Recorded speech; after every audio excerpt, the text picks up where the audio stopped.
I should have known this wedding was going to be a spectacle the moment I stepped into the luxury hotel ballroom. Everything screamed money.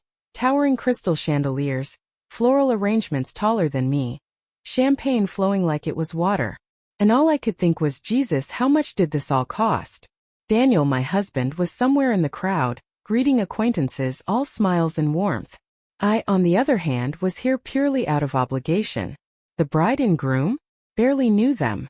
Daniel had some history with them, old med school buddies or something, but for me? Just names attached to an extravagant display of wealth. I'll be right back, I told Daniel as I patted his arm, heading towards the restroom. The hallways were quieter, a welcome escape from the overwhelming hum of conversations. I slipped into the elegant restroom, marble counters, gold-plated fixtures. Even the soap smelled like money. Not bad, I thought as I washed my hands. As I left, I heard it. A laugh sharp and cruel, followed by hushed, mocking voices. God, is that her? What a pathetic sight. Look at that dress. Trying so hard to fit in. It's honestly embarrassing. I froze. I wasn't naive. I knew when people were talking about me. It was an old, familiar wound, the kind that never really stopped stinging. I exhaled, shook my head and kept walking. Let it go, Mia. Just let it go. But they didn't let it go.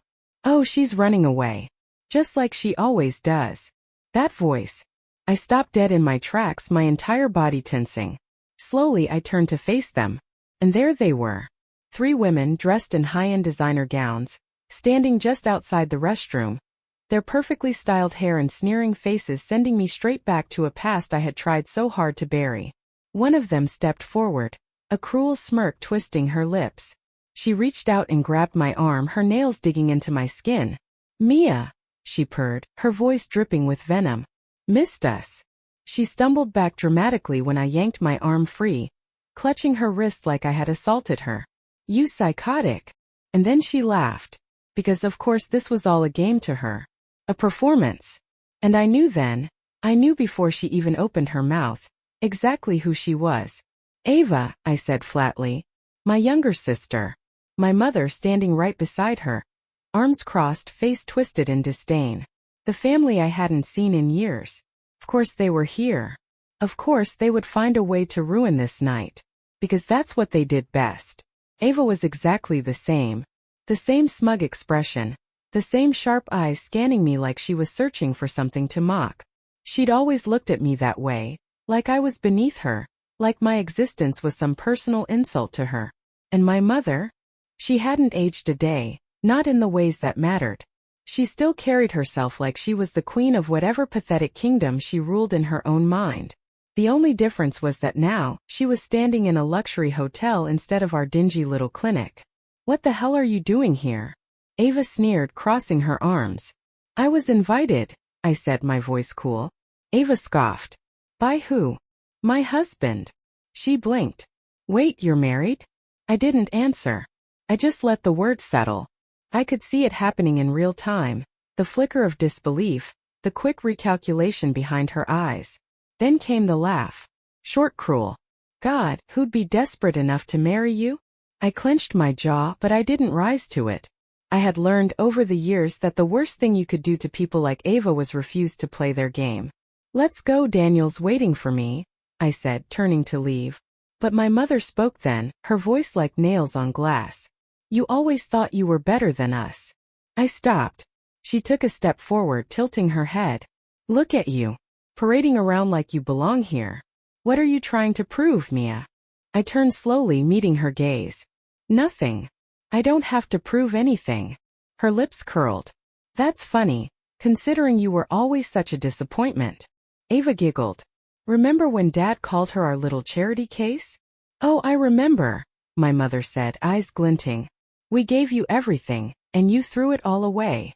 Something in my chest twisted. They actually believed that. They actually thought that kicking me out, abandoning me, making my life hell was giving me everything. I took a breath. You didn't give me anything.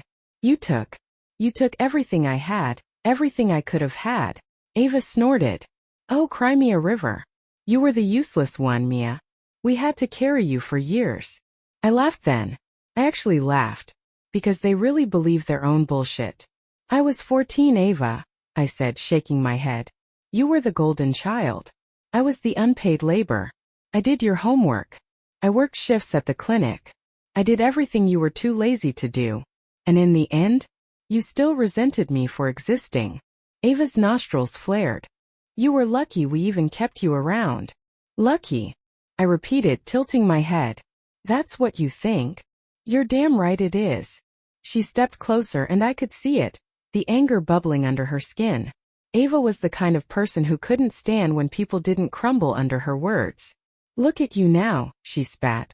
Dressed up in something you probably begged off a thrift rack, trying to act like you belong here. Newsflash, Mia, you don't.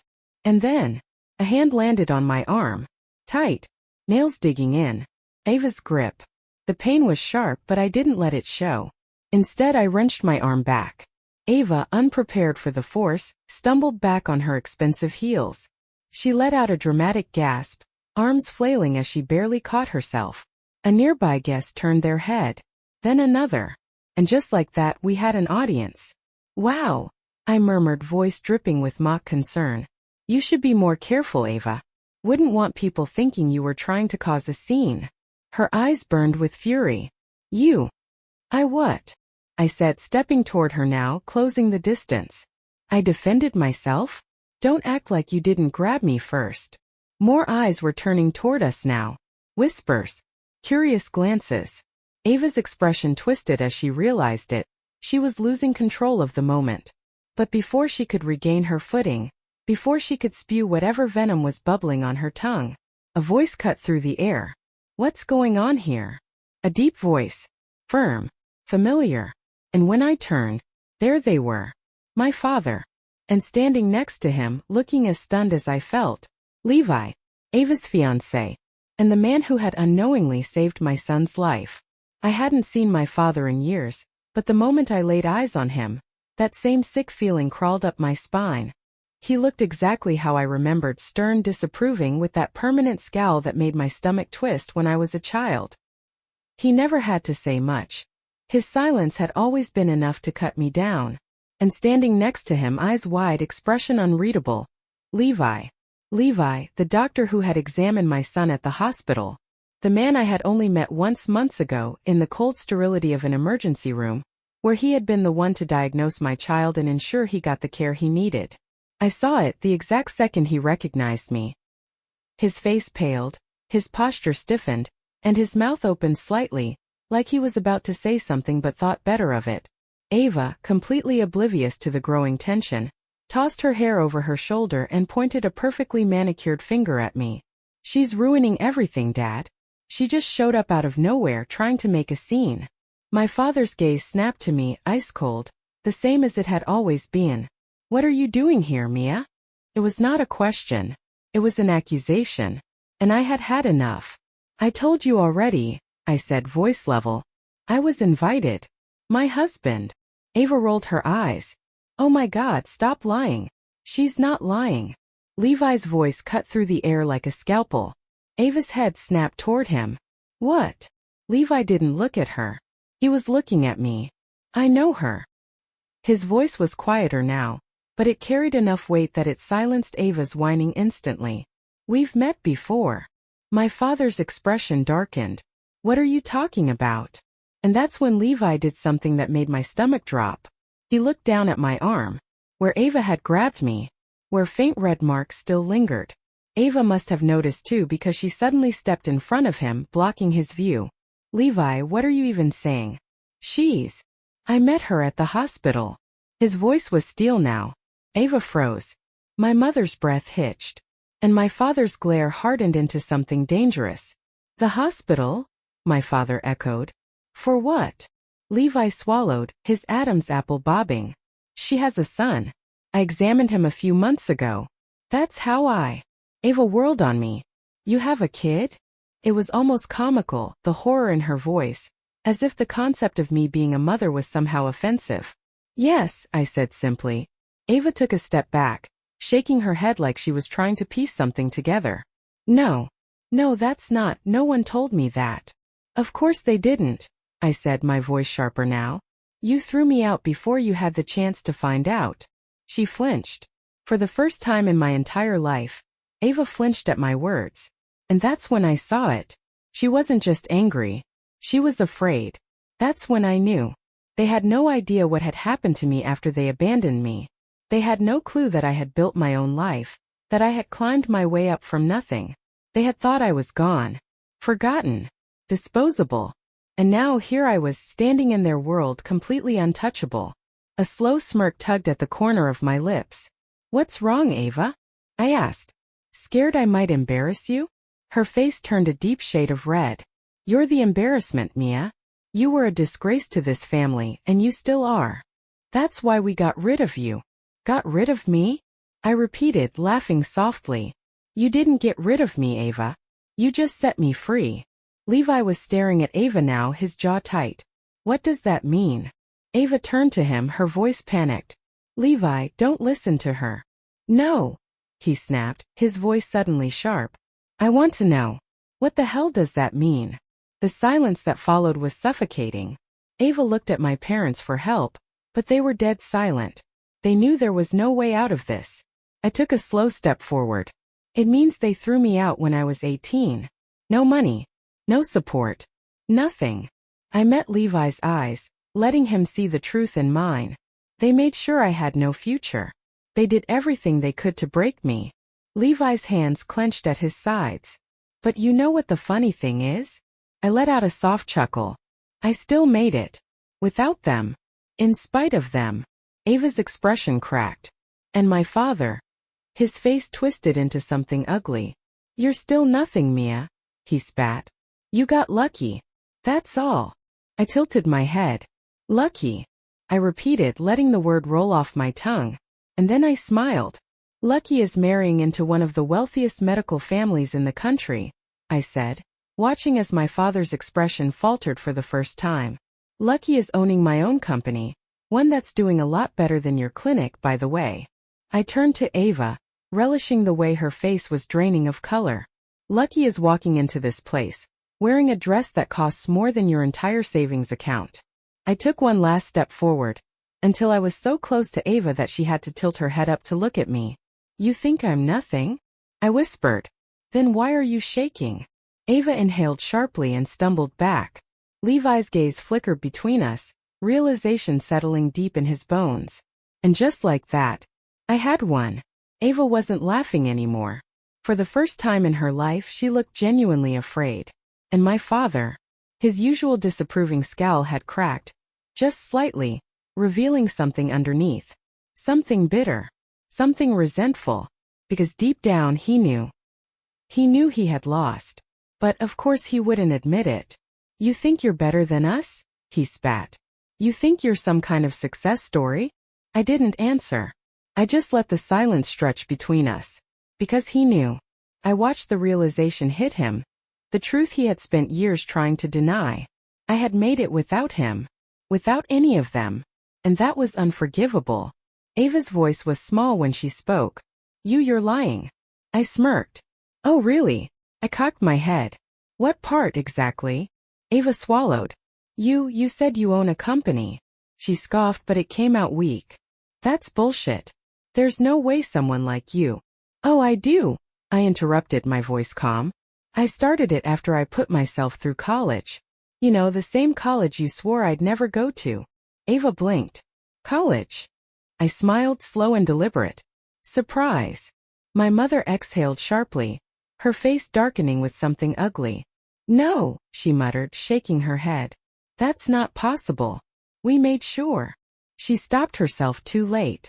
And Levi caught it. His brows furrowed, and when he turned to Ava, his voice was sharper than before. "What does she mean by that?" Ava stammered. I don't. She means," I cut in, turning my attention fully to Levi, "that when I was a kid they made damn sure I had no way out. They refused to pay for my education no matter how hard I worked. While Ava got tutors, I got extra shifts at the clinic. While she got her dream school, I got locked out of the house for asking too many questions." Ava flinched. Levi was staring now. His lips pressed into a thin line. I wasn't done. "They took my savings," I said. "Every last cent. And when I got accepted into college on my own, My father told me I was selfish for even trying. My father scoffed. Oh, please. You told me I was better off working at the clinic forever. I cut him off. That I was too stupid for anything else. And when I refused to be your unpaid labor, you kicked me out. Silence. That silence was their confession. Levi looked sick. You kicked her out? His voice was quieter now. Ava folded her arms. She wasn't a child, Levi. I laughed under my breath. I was 18. No money. No home. In the middle of winter. I held up my arm. And guess what? I still have the scars from that night. Ava's mouth clamped shut. I had her now. Levi's voice hardened. You let your own daughter freeze in the street? Oh, don't be so dramatic, my father sneered. She got what she deserved. Levi took a step back, as if the words physically disgusted him. Good. I wasn't done yet. Meanwhile, I continued, Ava never lifted a damn finger. She got everything handed to her. She barely scraped through middle school, but you still bragged about how gifted she was. And me? You laughed in my face when I asked for a chance. Ava's face was red now. That's not true. I smirked. Then why did I have to hide my textbooks under my mattress?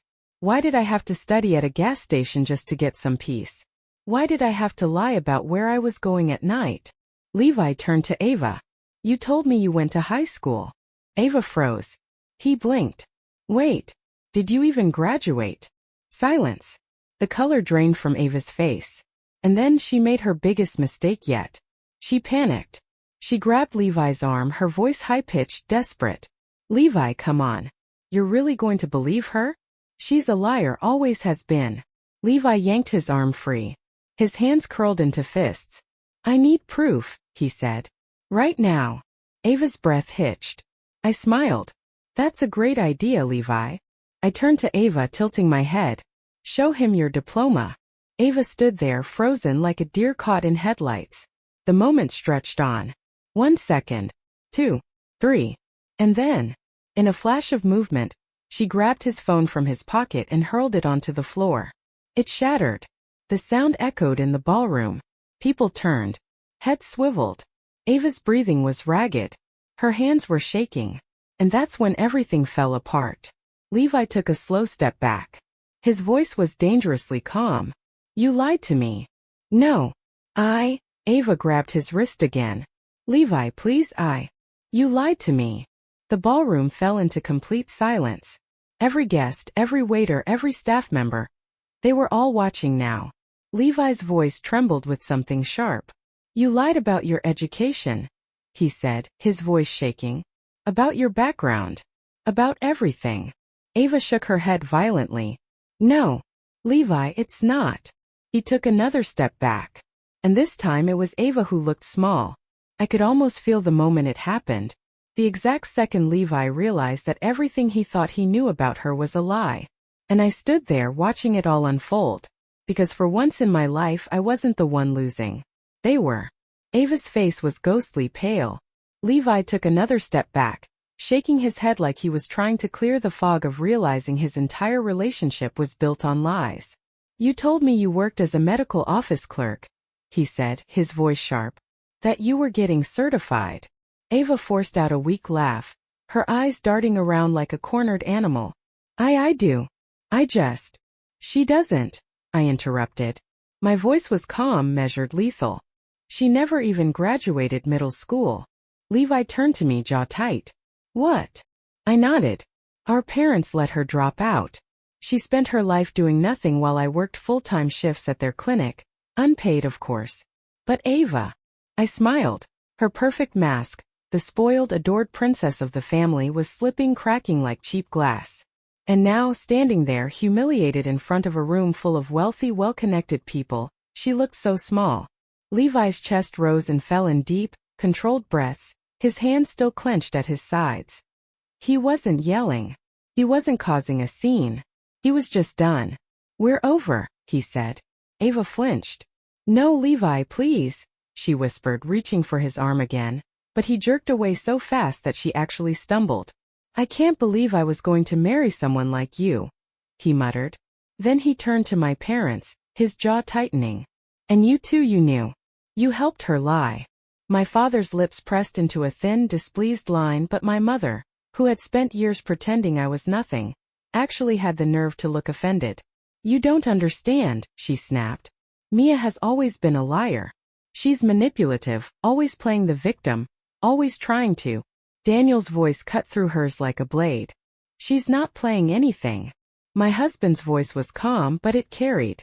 My parents' eyes snapped to him for the first time, really looking at him. Daniel had been standing off to the side, watching everything unfold. He was never the type to insert himself into drama. He let me fight my own battles. But this was his breaking point. He stepped forward, slipping his arm around my waist, pulling me effortlessly against his side.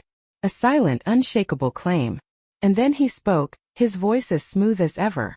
I don't know what's more pathetic, he said, tilting his head slightly.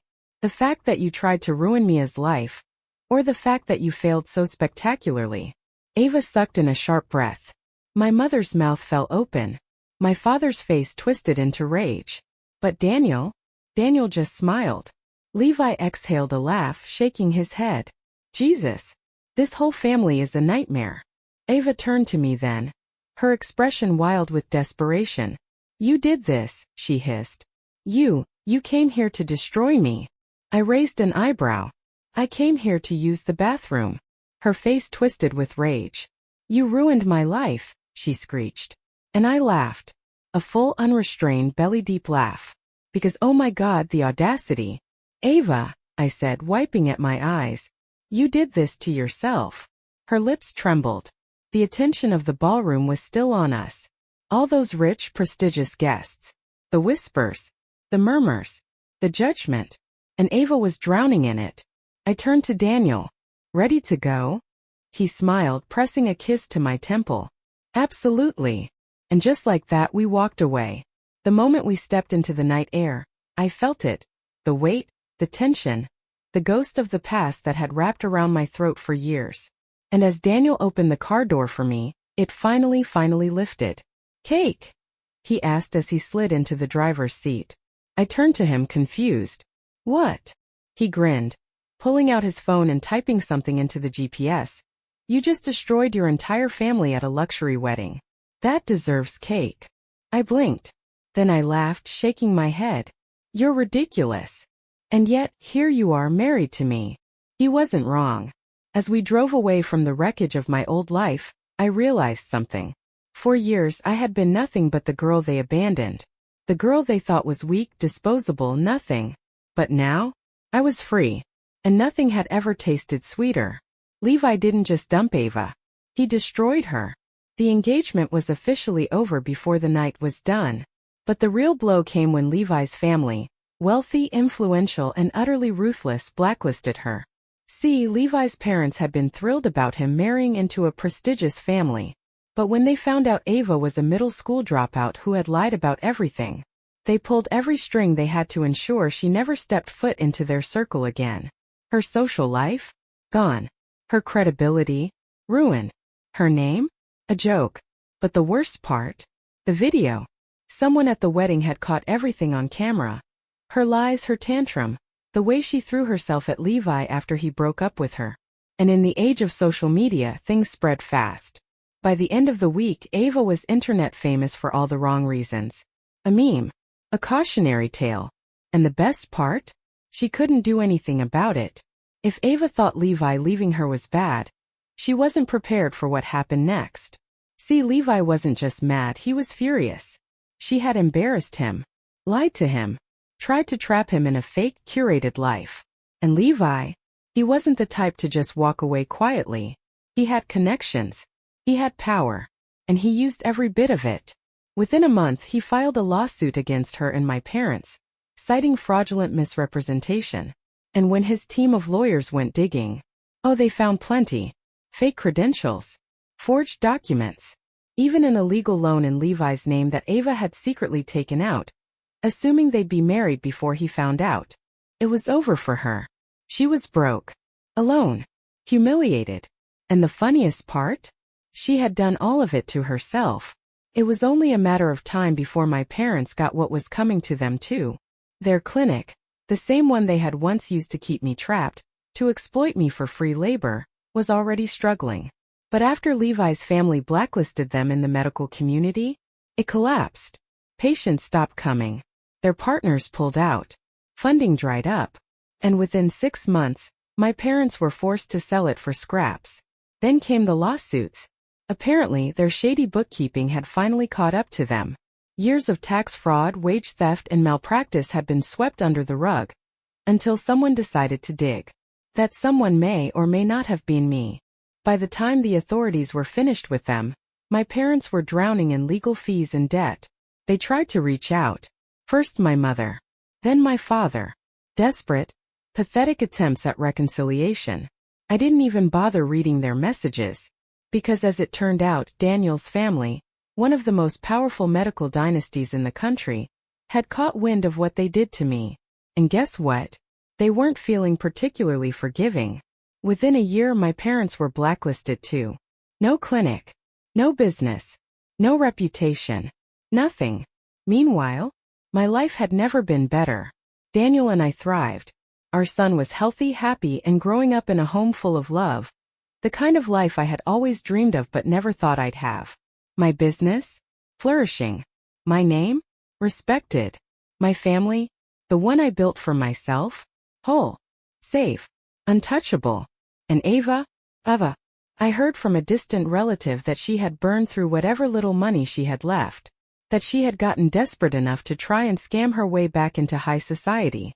But after everything she had done, nobody wanted anything to do with her. She was irrelevant. Forgotten. Exactly how she had once treated me. One afternoon Daniel and I sat outside a little cake shop, our son giggling beside us as he dug into his slice of chocolate cake. I took a bite of my own. It was sweet. So unbelievably sweet. Daniel smirked at me. Worth it. I smiled, watching our son smear frosting on his face. Every second. Because in the end, the best revenge wasn't ruining them. It was proving that I had never needed them in the first place. And that was the sweetest victory of all.